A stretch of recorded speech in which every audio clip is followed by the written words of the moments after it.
দিল্লিতে অবস্থিত বাংলাদেশের হাইকমিশন ত্রিপুরার আগরতলা ও আসামের গুয়াহাটির পর এবার ভিসা সীমিত করেছে কলকাতা, মুম্বাই ও চেন্নাইয়ের বাংলাদেশ উপ-হাইকমিশন। বৃহস্পতিবার 8 জানুয়ারি সংবাদ মাধ্যম বিবিসির এক প্রতিবেদনে তথ্য প্রকাশ করা হয়। আজ থেকে এই সিদ্ধান্ত কার্যকর করা হয়েছে। ব্যবসায়িক ও কর্মসংস্থান ভিসা ছাড়া অন্য সব ধরনের ভিসা ইস্যু বন্ধ রাখা হয়েছে। বিবিসির প্রতিবেদনে বলা হয়েছে, কলকাতা, মুম্বাই ও চেন্নাইয়ে বাংলাদেশের উপদূতাবাস থেকে ভারতীয়দের পর্যটক সেবা বা পর্যটন সেবা সীমিত করা হয়েছে। এর আগে দিল্লির দূতাবাস এবং আগরতলায় অ্যাসিস্ট্যান্ট হাইকমিশনার অফিস থেকে ভিসা দেওয়া বন্ধ রাখা হয়েছিল। ফলে এখন কেবল গুয়াহাটির অ্যাসিস্ট্যান্ট হাইকমিশনার অফিস থেকে ভারতীয় নাগরিকদের বাংলাদেশের ভিসা দেওয়ার ব্যবস্থা চালু রয়েছে। বাংলাদেশ উপদূতাবাসের সূত্র এ বিষয়ে আনুষ্ঠানিক কোনো বিজ্ঞপ্তি জারি করেনি, তবে বুধবার থেকে পর্যটক ভিসা দেওয়া সীমিত করা হয়েছে বলে নিশ্চিত করেছে।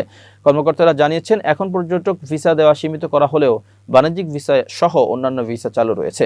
2024 সালের 5 আগস্ট ছাত্র জনতার গণঅভ্যুত্থানে শেখ হাসিনা সরকার ক্ষমতাচ্যুত হওয়ার পর বাংলাদেশে থাকা 4টি ভারতীয় ভিসা কেন্দ্রে ভাঙচুর করা হয়। সে সময় ঢাকার ভিসা সেন্টারের সামনেও বিক্ষোভ হয়। এরপর কয়েকদিন ভারত সব ধরনের ভিসা কার্যক্রম বন্ধ রাখে। বিবিসি জানিয়েছে, পরবর্তীতে ভিসা সেন্টারগুলো চালু হলেও ভারত মেডিকেল ভিসা এবং কিছু জরুরি প্রয়োজন ছাড়া অন্যান্য ভিসা আপাতত ইস্যু করবে না বলে জানায়। তবে বর্তমানে বাংলাদেশিদের জন্য ভারতীয় পর্যটক ভিসা পুরোপুরি বন্ধ রয়েছে।